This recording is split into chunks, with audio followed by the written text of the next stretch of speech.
कांग्रेस से नाराज हुए नीतीश कुमार प्रेस कॉन्फ्रेंस का किया बहिष्कार।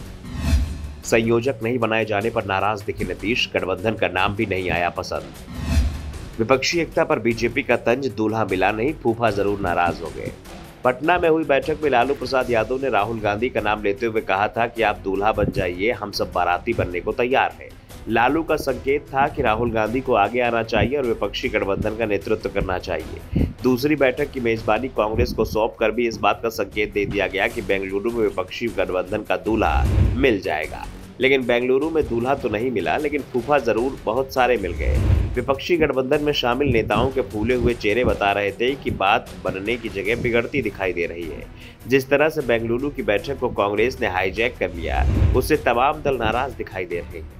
खासतौर पर बिहार के सीएम नीतीश कुमार, जो ये तय मानकर चल रहे थे कि बेंगलुरु में विपक्षी गठबंधन के संयोजक के तौर पर उनका नाम फाइनल हो जाएगा, लेकिन ऐसा कुछ भी होते हुए नहीं दिखा। दावे तो यहाँ तक किए जा रहे हैं, गठबंधन का नाम इंडिया रखने पर भी नीतीश ने आपत्ति जताई, मगर उनकी बैठक में नहीं सुनी गई। सीएम नीतीश कुमार मंगलवार शाम में बेंगलुरु से पटना वापस लौट आए। पटना एयरपोर्ट पर उन्होंने मीडिया से कोई बातचीत नहीं की, वे सीधे अपने आवास की ओर चले गए।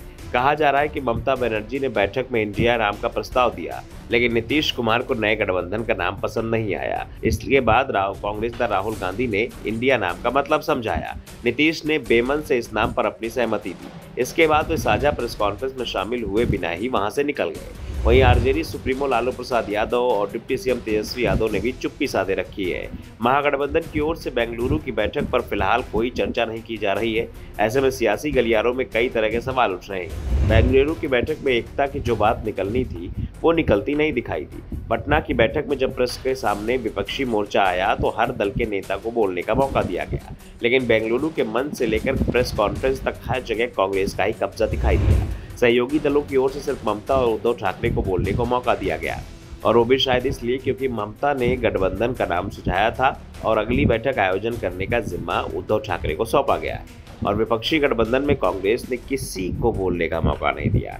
यहाँ तक कि सभी की नज़र शरद पवार पर टिकी हुई थी कि वो शायद कुछ बोलेंगे, लेकिन उन्हें भी मंच में अपनी बात रखने का मौका नहीं दिया गया। यानी बैठक में एकता का संदेश निकलता नहीं दिखा। उल्टा बेंगलुरु में सीपीएम महासचिव सीताराम येचुरी का बयान जरूर सामने आया, जिसमें उन्होंने कहा कि पश्चिम बंगाल में वाम मोर्चा टीएमसी के साथ गठबंधन नहीं करेगा। दूसरी ओर कांग्रेस ने भी साफ कर दिया है कि उनकी पार्टी बंगाल में वाम मोर्चा के साथ है। यानी बेंगलुरु की बैठक में टीएमसी, लेफ्ट और कांग्रेस एक मंच पर तो दिखे, लेकिन बंगाल चुनाव में वो अलग अलग लड़ेंगे, ये भी साफ कर दिया। इस बीच नीतीश कुमार को लेकर बिहार बीजेपी नेताओं की ओर से बड़े दावे किए गए हैं। केंद्रीय मंत्री अश्विनी चौबे ने ट्वीट कर कहा, सुना है बिहार के महागठबंधन के बड़े बड़े भूपति बेंगलुरु से पहले ही निकल आए, दूल्हा तय नहीं हुआ, फूफा लोग नाराज हो रहे हैं।